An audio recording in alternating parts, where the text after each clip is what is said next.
Esto es Tetas y Letras, un podcast de Té de Querer. para hablar de literatura sin poses y con muchos ovarios. Nosotras somos Mosqui y Mar. ¡Tetas al aire! ¡Ah!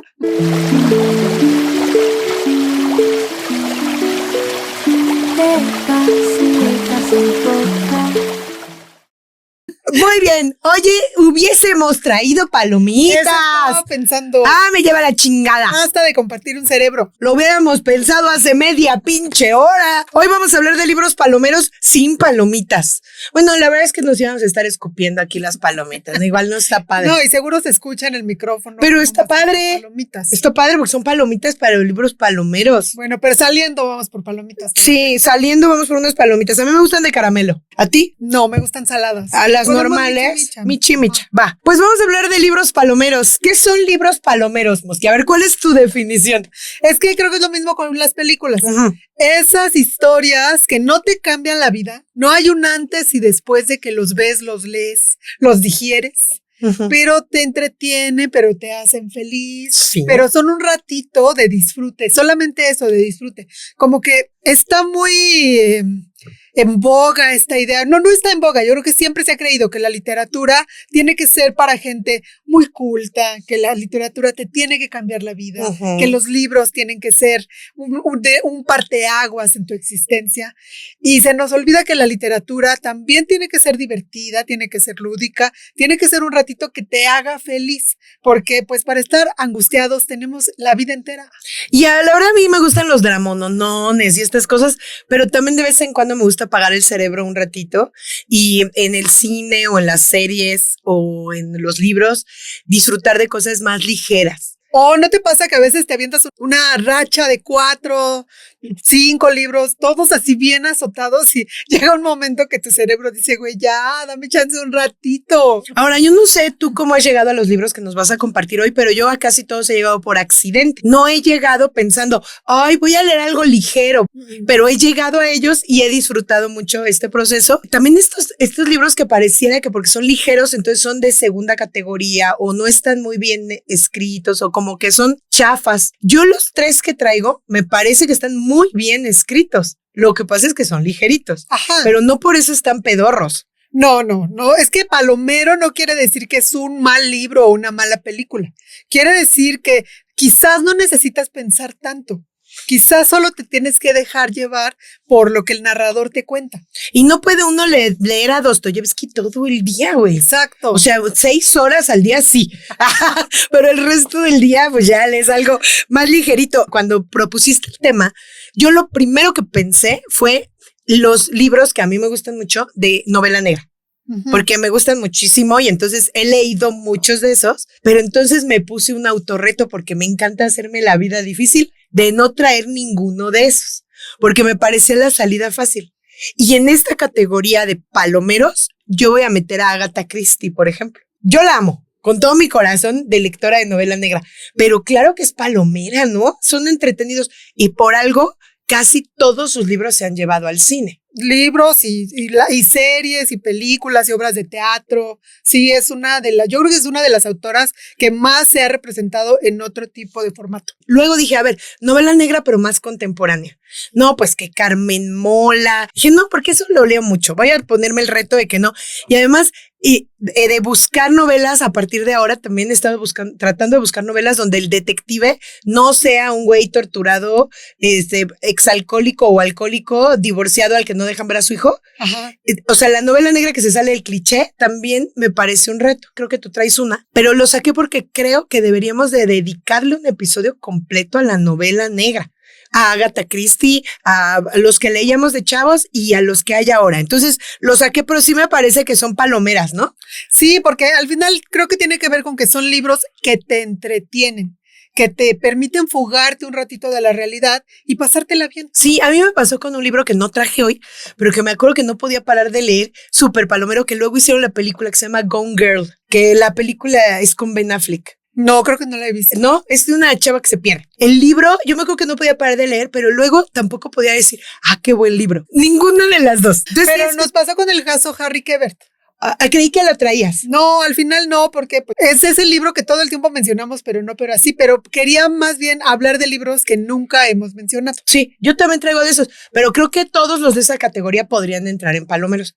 Ahora, aquí viene el debate, yo los voy a poner a ustedes a debatir en sus casas. Pensé inmediatamente después en ciencia ficción y entonces dije, claro, la ciencia ficción es palomera. No creo, porque otra vez, si tienes que pensar, yo creo que esa es la línea divisoria. Si el libro te lleva a abrir un diccionario, bueno, me vi bien retro, a ir a Google a buscar la palabra o de lo que sea que estén hablando. Si el libro te hace que te detengas a pensar cosas, ¿ya no vale? Creo que no, creo que sí tiene que ser estos libros que solamente te divierte la historia, que no necesitas ir a googlear qué chingados quiso decir el autor o qué significa esa palabra. Yo traje uno de ciencia ficción, pero no busqué ninguna palabra en el diccionario, como dice Motsky. Pensé como en esos y luego dije, bueno, no, voy a cambiar mi forma de elegir y me fui a mi librero. A ver, así de, no, con este lloré un chingo. No, este está bien profundo. Así, y así elegí los 3 que traje, como con esta sensación de que la literatura también puede ser un descanso. Que cuando la gente me dice, no manches, tú lees todo el día por tu trabajo y luego para descansar lees. Sí.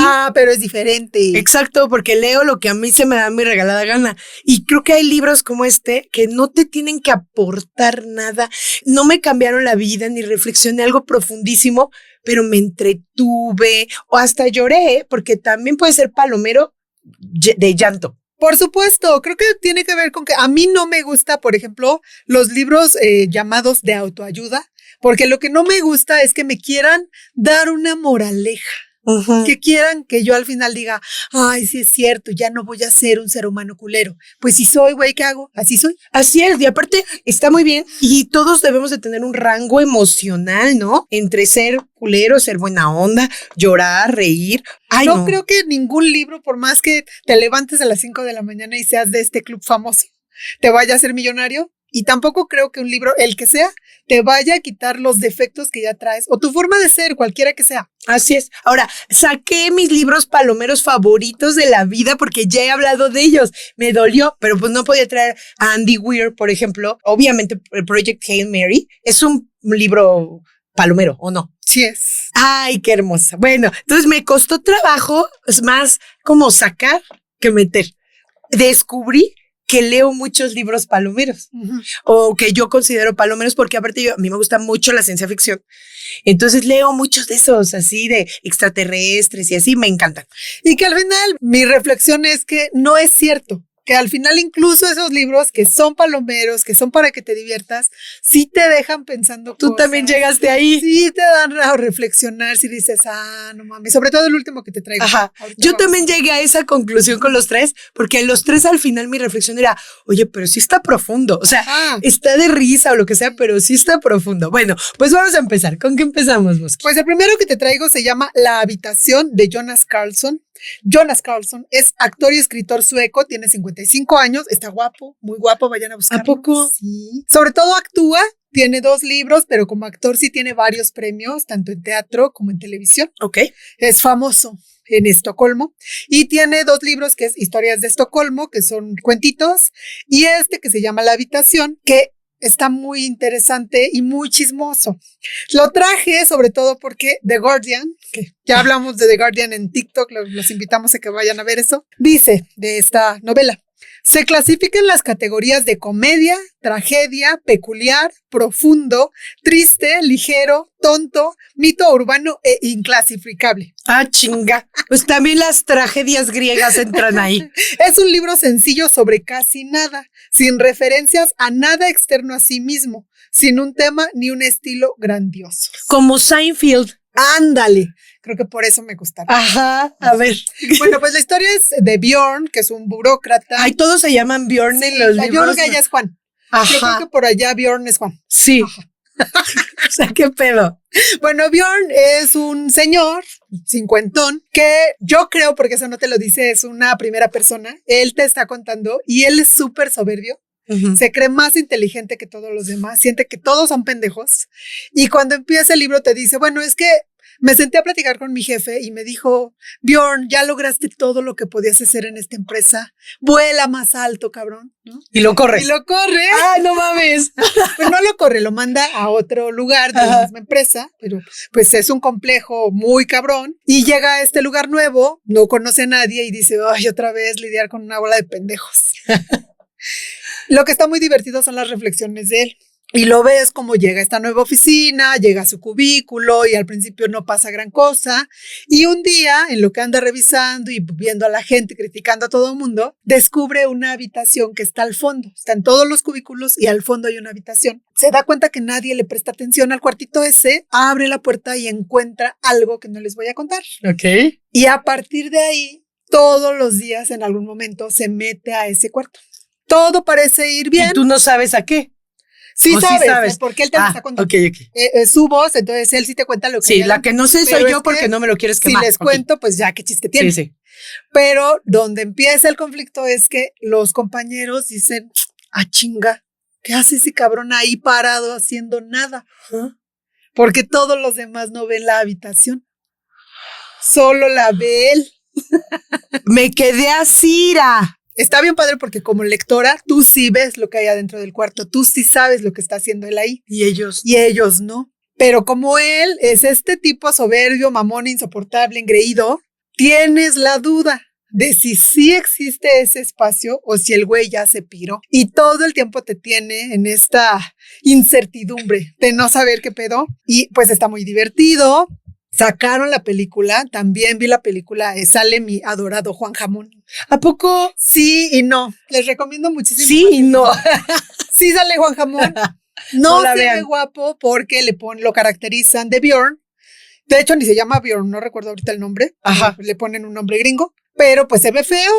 Además, es guapísimo Jon Hamm, pero la verdad es que no actúa ni en defensa propia. Solo cuando sale de él, ¿no?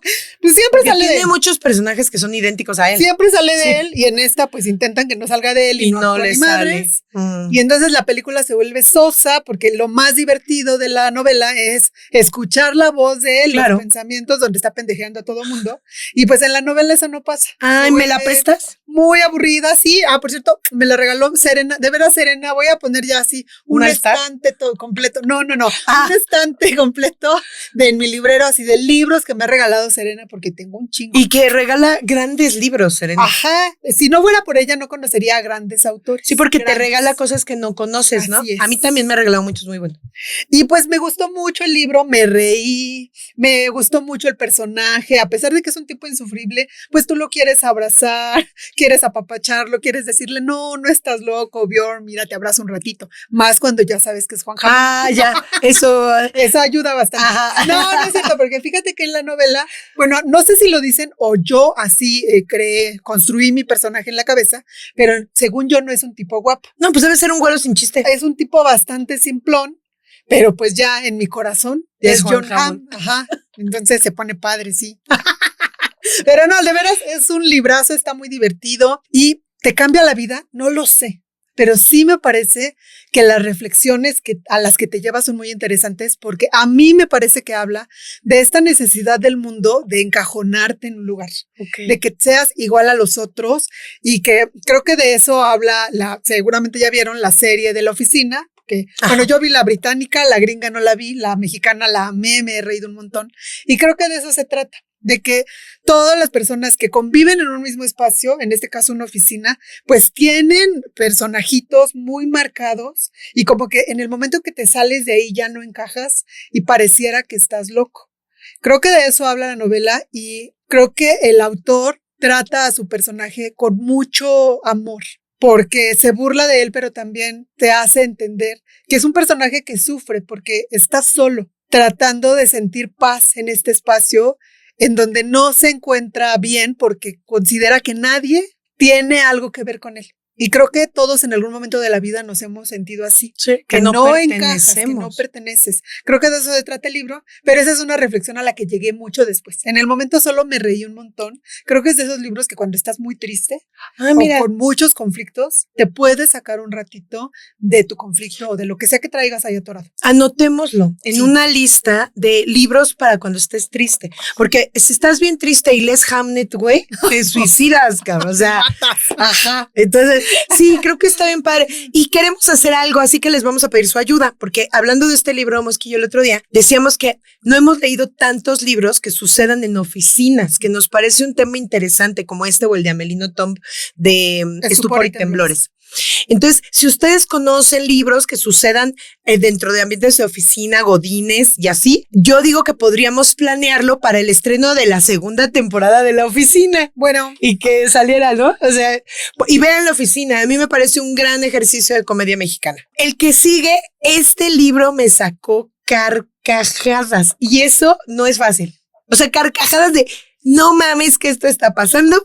Les traigo Sin Noticias de GURP de Eduardo Mendoza, que estuvo en la FIL Guadalajara el año pasado y no pude verlo. Siento horrible de no haberlo podido ver, pero bueno, este señor es muy famoso, tiene 8,000 libros, se ha ganado todos los premios del universo, así que no es que yo les traiga un libro así de literatura ligerita, pero este libro, ¿viste Third Rock from the Sun? Sí.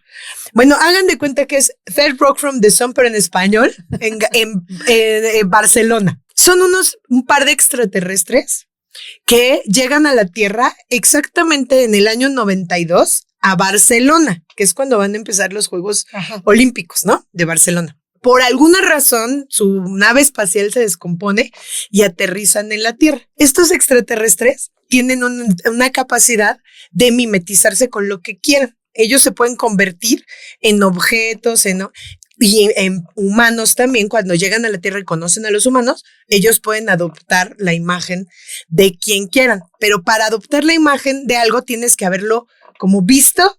Yo te veo y ya me vuelvo mosqui. Entonces, uno adopta la forma de Marta Sánchez y el otro adopta varias formas durante la novela. Porque del uno solo sabemos la de Marta Sánchez porque él es GURP.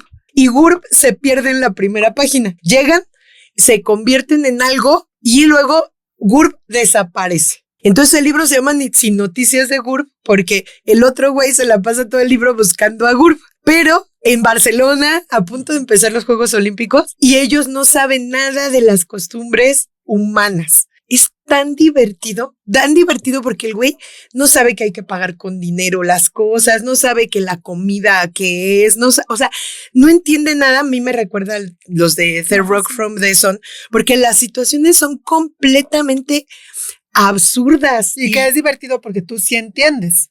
Tú sí entiendes, pero la otra es que tú decías ahorita del narrador, esta también está contada en primera persona, pero desde un diario. Entonces el diario te va diciendo, día 1, GURP se fue y yo caminé por una calle donde unas personas traen otras personas peludas pero pequeñas de una cadena y recogen sus heces fecales, ¿no? O cosas así. Y empiezas a cuestionarte qué comportamientos tan ridículos tenemos los seres humanos. Y que no nos damos cuenta a veces. Entonces él se da cuenta, por ejemplo, que hay gente que va haciendo cosas que él no entiende que son normales, como persiguiendo un camión. Entonces él dice, ¿por qué? ¿Qué hay allá adentro? Entonces lo persigue también porque él cree que adentro hay algo y cuando sube dice, solo hay personas. O sea, no entiende cuál es la emoción de subirse, pero además se hace amigo de humanos, sobre todo los dueños de un barecito ahí, que son lo máximo, y entonces te van presentando a estos personajes que además fueron muy golpeados por lo que ahora llamamos gentrificación, pero que quizá en el 92 todavía no usábamos el concepto. Entonces creo que al final la novela termina así haciéndote hacer una reflexión acerca de la sociedad, de lo crueles que somos a veces entre nosotros, pero también de la capacidad humana de ayudar a desconocidos.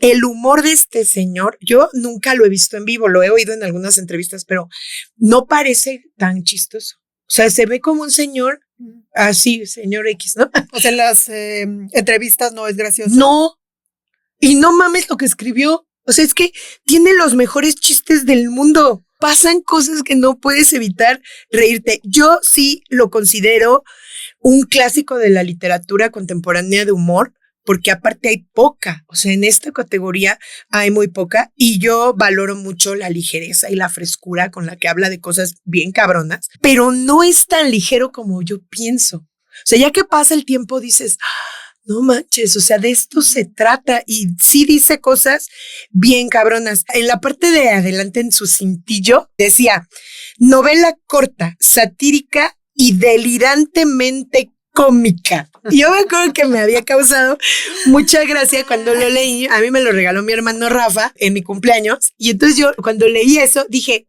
se me hace que es como el señor que te dice, te voy a contar un chiste. Ya no tiene chiste el chiste porque te dijo. Y no, sí es delirantemente. Tal vez por eso el autor en persona no es tan gracioso. Se guarda los chistes para ponerlos en sus libros. Ándale, a lo mejor sí. Es que, pues a mí me pasa un poco al revés. Yo siento que yo cuando escribo no soy nada chistosa, nunca. Entonces pienso que eso te puede pasar, ¿no? Me gusta mucho. Ahora, el chiste del libro es que encuentre a GURB y vuelvan a su planeta. De eso se trata.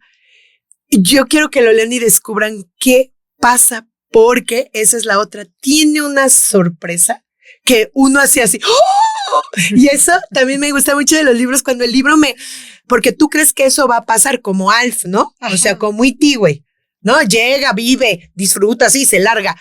Léanlo, porque pasan muchas cosas muy interesantes y yo lo amo. Y además, aplauso de pie a la idea de que GURB sea Marta Sánchez. Imagínate un extraterrestre en el cuerpo de Marta Sánchez sin saber qué pedo con el mundo en plenas Olimpiadas.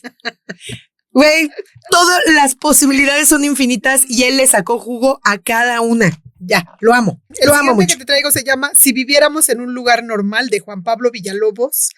Es mexicano, radicado en España, y yo creo que escribe surrealismo, porque solamente así puedo comprender sus finales pedorros.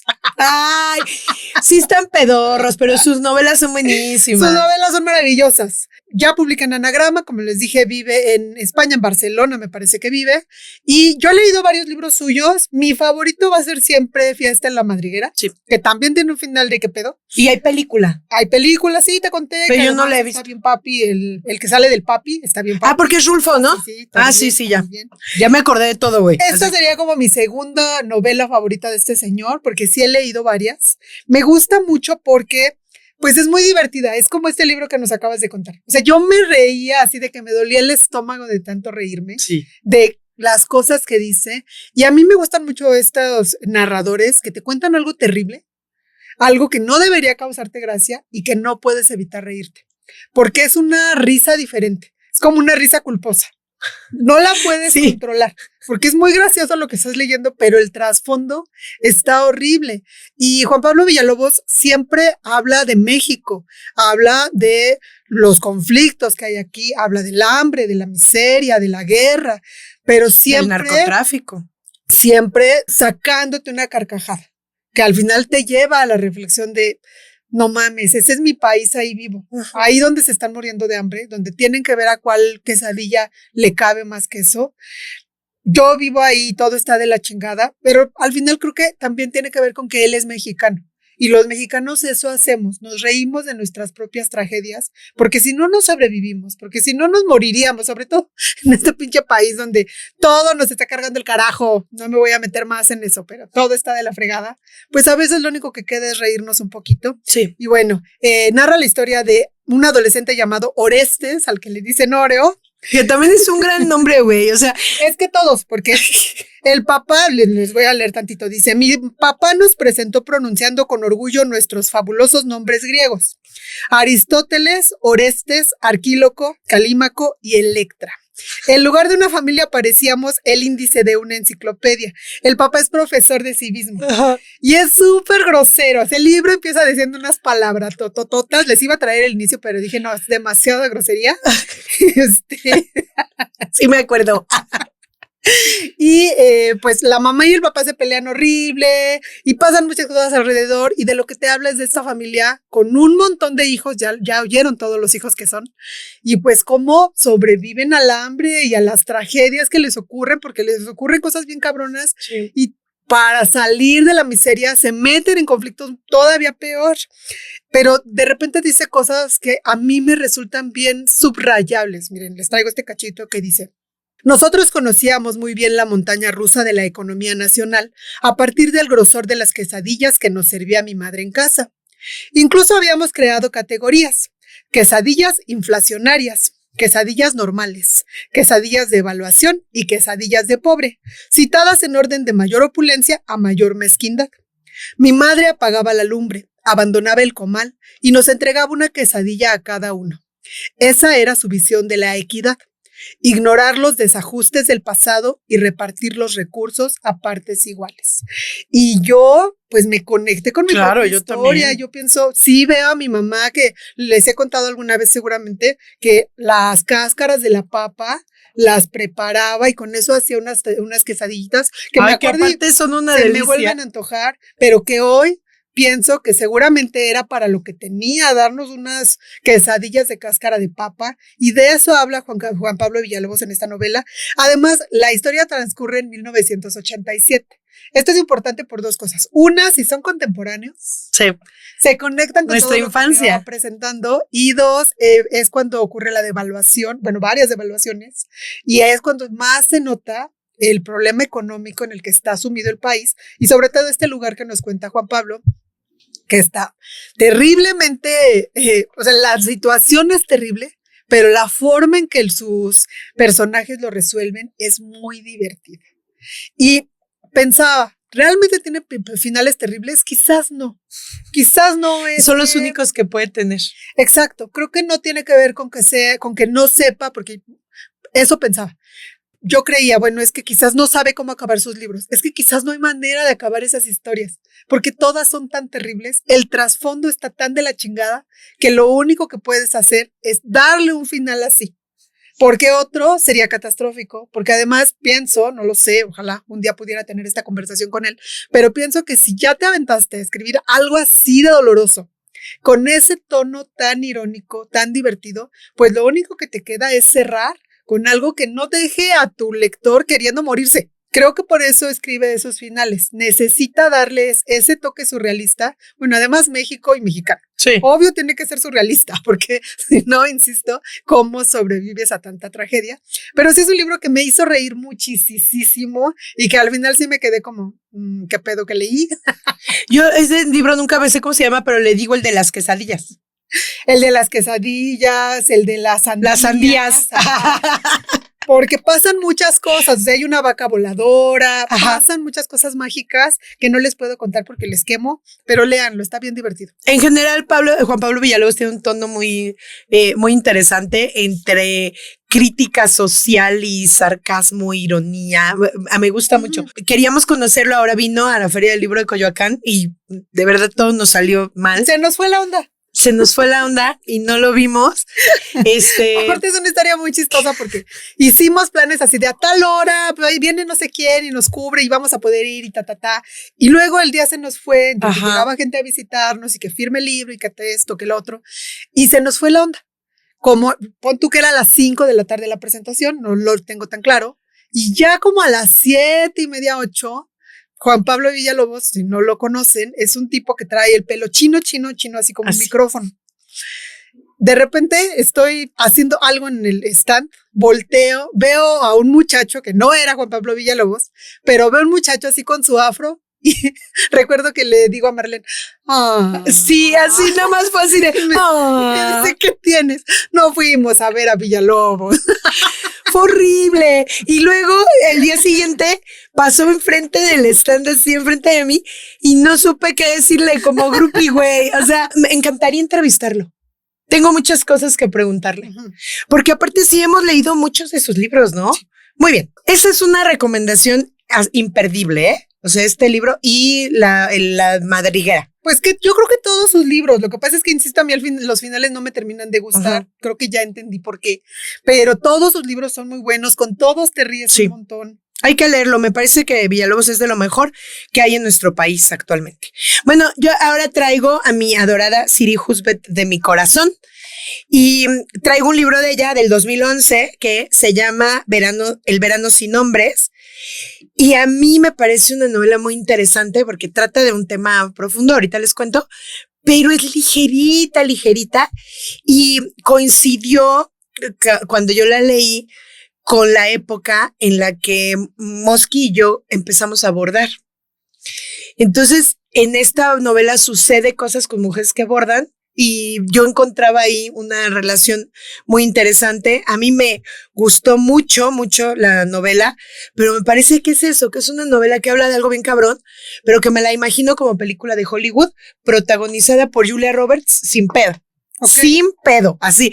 Si me preguntan el casting, me gustaría que Julia Roberts fuera la protagonista. Yo no la quiero ver, no me gustó el libro. A ella no le gustó el libro, entonces pues no veas la peli que voy a producir con Julia Roberts. Pero te presento a Julia Roberts. El libro de hueva. La verdad, la mitad del libro, así que qué pedo esto. No tiene que ver con lo que yo estaba leyendo. Sí, a ella no le gustó nada, yo lo amo. Bueno, les voy a contar un poquito de qué se trata. La personaje principal se llama Mia Fredriksen. Y es una poeta de 55 años que vive en Nueva York y cuyo mundo se desmorona cuando su marido Boris, un reputado neurocientífico, le pide, tras 30 años de matrimonio, el divorcio para estar con una mujer más joven. Primero, pues es una historia con la que casi cualquier mujer nos podemos sentir identificadas, porque ella es una poeta con un neurocientífico. O sea, ya desde ahí, la sociedad ya te puso en un escalafón diferente a tu marido, porque él cambia el mundo y tú pierdes el tiempo, güey. Y tú de veras, no, ya en serio, ¿a qué te dedicas? Te preguntan, ¿no? Si eres poeta.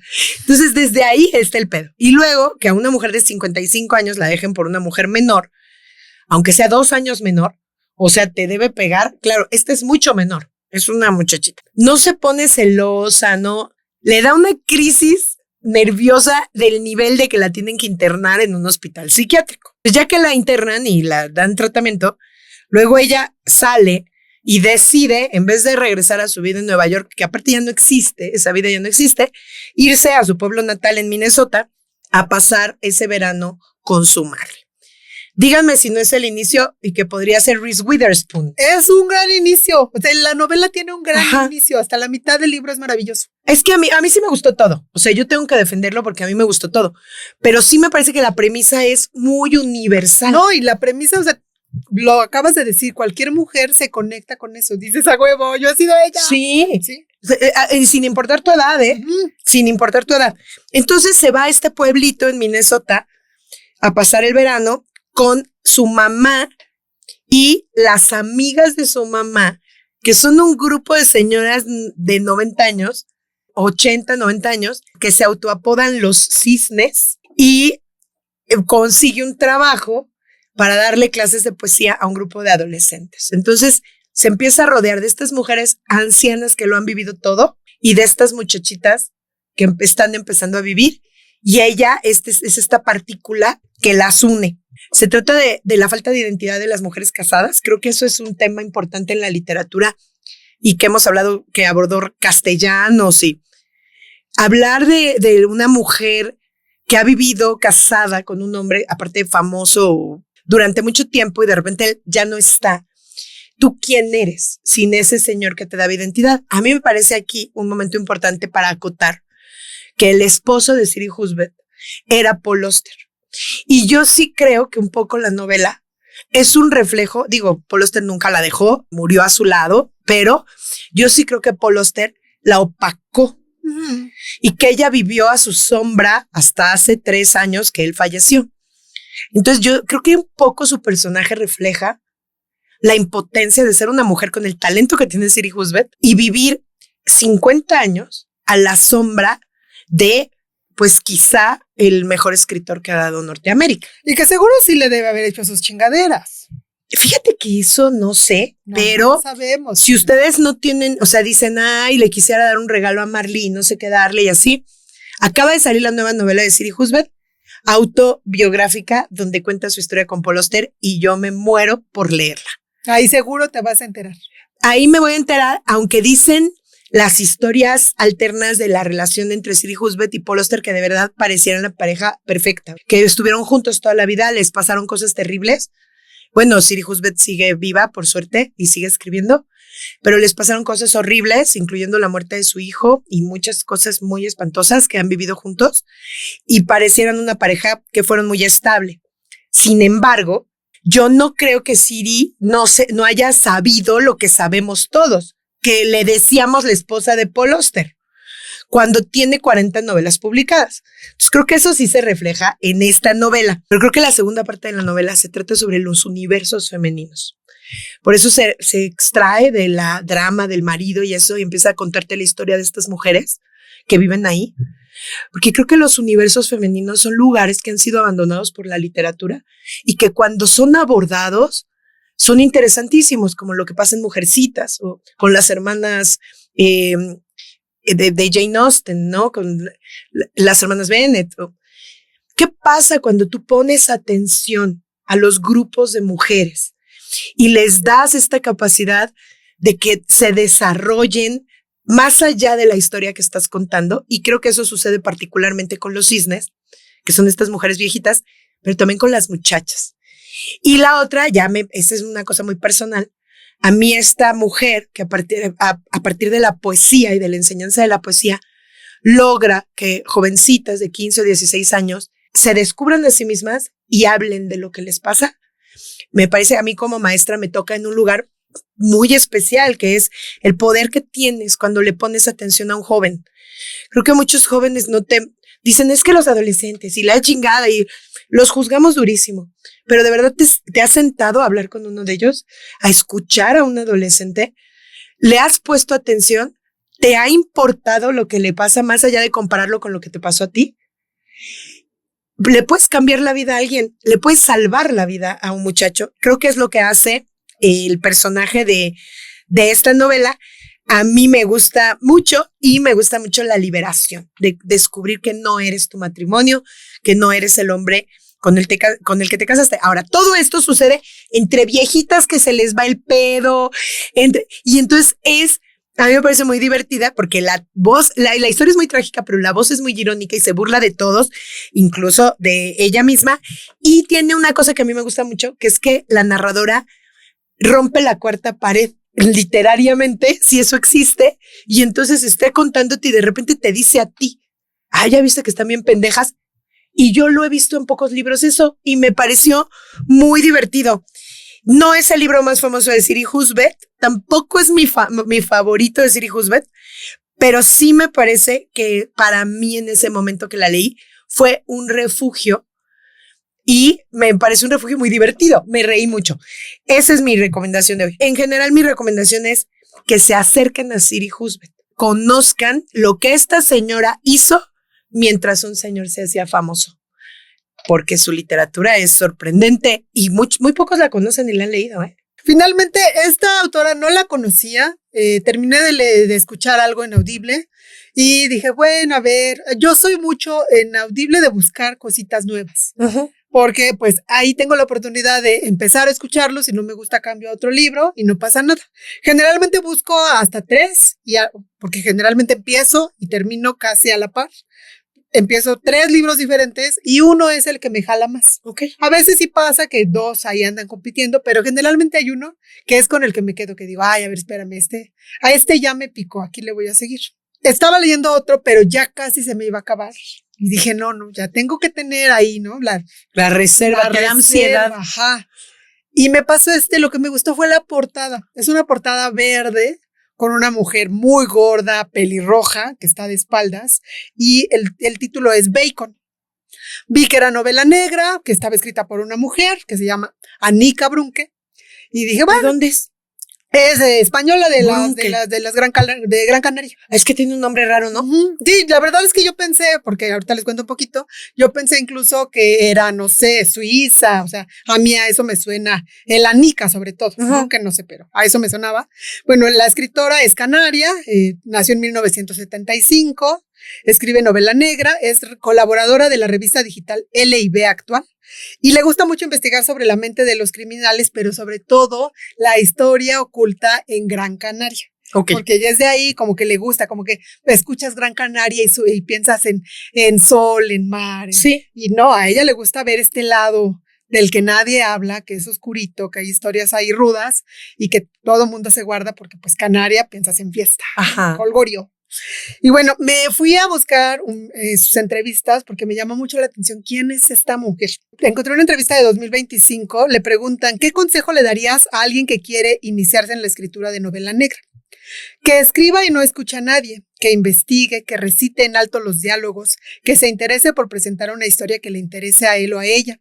Quienes escriben deben ser los primeros en sorprenderse. La trama te tiene que enganchar, el resto ya vendrá.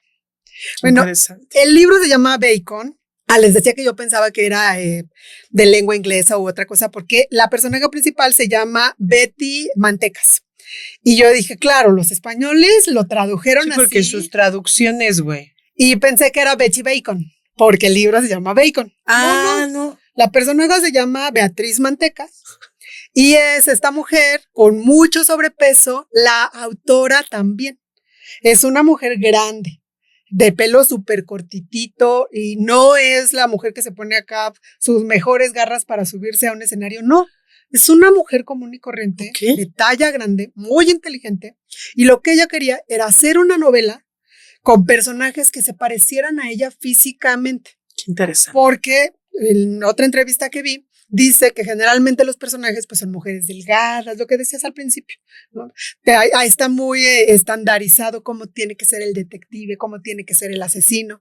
Y acá, desde la primera página, bueno, pon tú que no, el primer episodio de la novela, tú sabes que la asesina es Betty.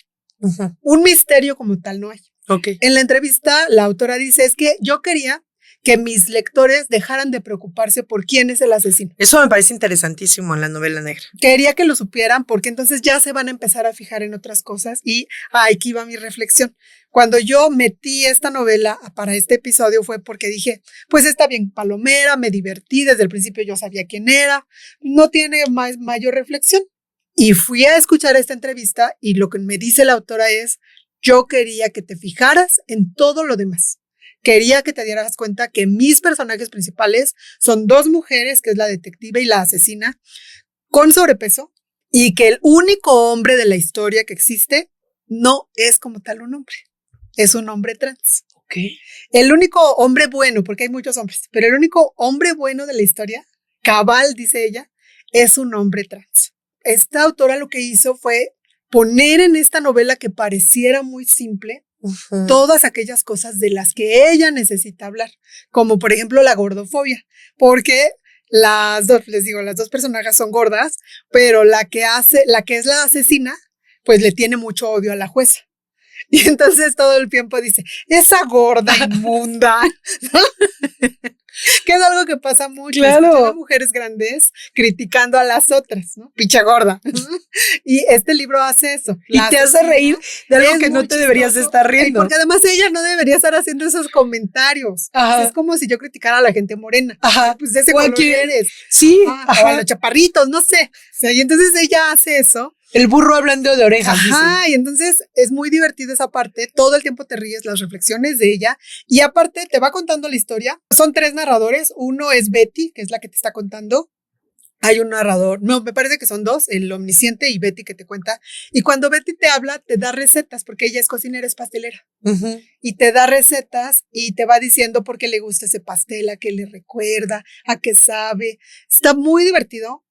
Te entretienes y las reflexiones que haces, sobre todo si ves esta entrevista, porque te digo, realmente yo no las tenía tan claras hasta que dije, claro, sí es cierto.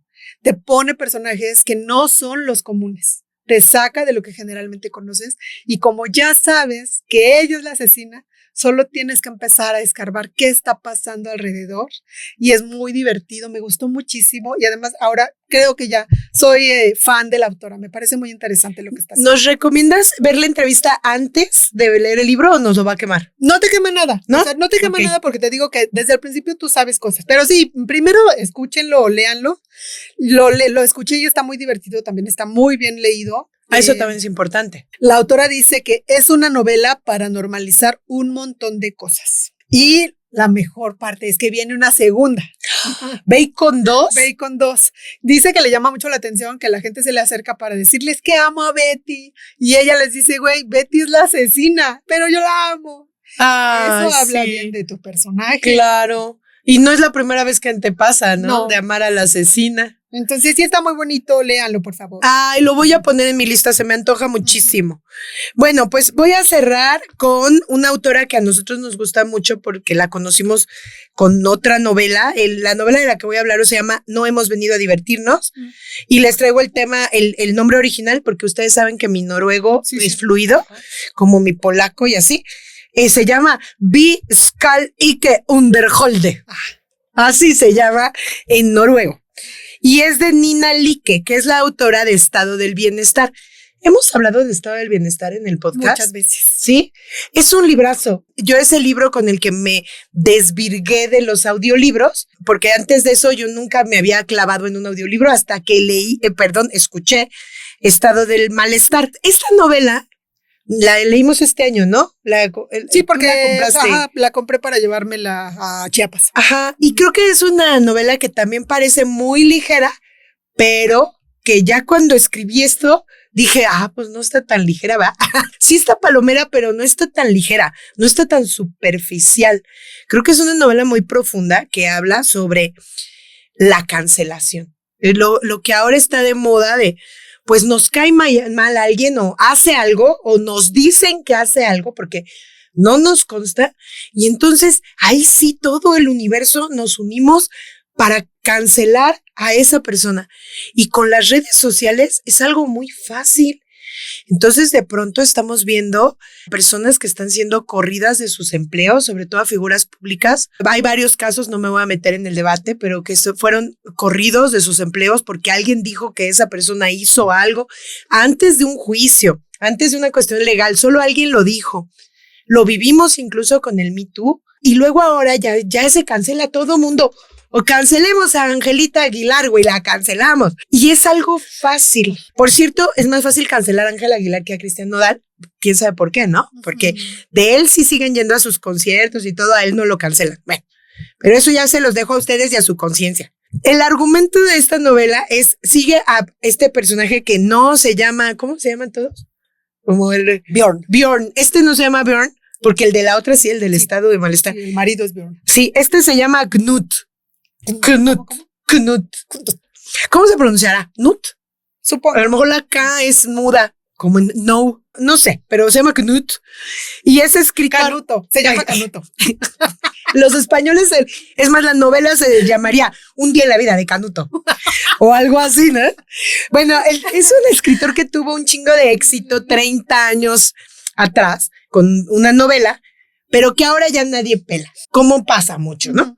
Entonces ya nadie lo pela y está en medio de una crisis sentimental y de todo. Y en sus ratos libres trabaja para ganarse una lanita cuidando viejitos. O sea, tiene muchos elementos muy graciosos. Pero su conflicto principal es que fue cancelado porque una escritora lo acusó de haberse pasado o haberla acosado. De acoso sexual. Ajá. Realmente no queda clara la acusación como tal, pero luego sí te cuentan como lo que pasó. Pero no queda clara la acusación, pero ha sido cancelado. Entonces te presentan esta situación, todo el mundo recuerda esa novela que fue bestseller de ese señor, y entonces viene una feria del libro y lo invitan, ¿no? No, pero lo invitan porque alguien más canceló. Les cancela un día antes. 2 días antes lo invitan. Porque hasta le dan el mismo gafete, ¿no? Del que no fue, o sea, bien feo. La verdad es que a nosotros también nos lo han hecho. Es primer mundo porque le van a pagar todo. Esa parte me pareció bien interesante, güey. O sea, le pagan el tren, el hospedaje y les dan vales de comida. Ajá. Y una lana. Y una lana. Y tú tienes que llevar tus latas de atún. Y cargar tus maletas y todo. Sí. Tus maletas estaban cargarlas, güey, pero las maletas de libros, o sea, nadie te ayuda y con tu lata de atún afuera ahí de la expo. No es cierto. Alejandro Rosas siempre nos ayuda a cargar nuestros libros. Sí, es cierto, y nos invita a comer para que no comamos latas de atún. Él no come latas de atún, tiene vales de comida. Y tiene un amigo, miren, normalmente los amigos son cool, pero este amigo es Ay, culero, no, güey. Peor. Ay, Amigo, lo odio. yo odio más a este güey que a la chava que lo cancela. No mames, lo odio. Solo a Goyo lo odio más que este. Es de otro libro. Es Goyo de la niña del sombrero azul. Pero bueno, yo amo a este personaje, amo a Nut. Me parece un personaje tan insoportable, pero lo amo. Es que yo creo que conocemos a muchos Nut. Ay, sí, porque es que es pesado, pero es bueno. Ajá. Pero el pedo no es ese, el pedo es que lo invitan a esta feria a una mesa redonda. Y en la mesa redonda estarán, todo eso que no les estoy contando la historia, te lo cuento desde el principio. Estarán en esa mesa Nut, para hablar de ese libro que publicó hace 30 años y que nadie pela y que ni siquiera encuentran una copia para ponerle en la mesa. El esposo de su exesposa, la exesposa es cool. Sí, La exesposa es cool. Sí. Pero está en la mesa el esposo de su exesposa y la muchacha que lo acusó. Uh-huh. Y ahí empieza el desmadre, porque pues de eso se trata la novela, de qué pasa antes, qué pasa después, qué pasa durante esta mesa redonda. Es un sinsentido todo. O sea, salen hasta unos motociclistas bien chidos de un bar de mala muerte. O sea, todo el tiempo están pasando cosas divertidas en el libro. Es un libro muy entretenido. Sí, porque aparte, pues, él es un tipo que te cae gordo, pero que quisieras que no le fuera tan mal en la vida y te hace cuestionarte, bueno, si estuvo mal, no estuvo mal, pero de todas formas, ¿se merece que le hagan eso? No se lo merece. Todo el tiempo te tienen esta dualidad. Y también no hay una crítica a los festivales literarios y a las ferias del libro que pues a veces sí son una cosa muy ridícula, la verdad. O sea, invitan a unas personas que dices, ¿por qué invitaron a esa persona a hablar de eso, no?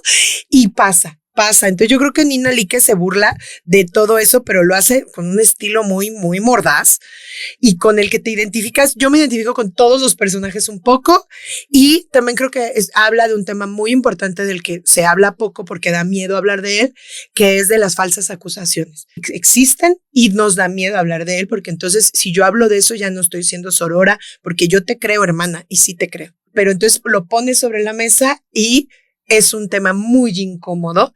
Da mucha vergüenza estarte riendo de eso.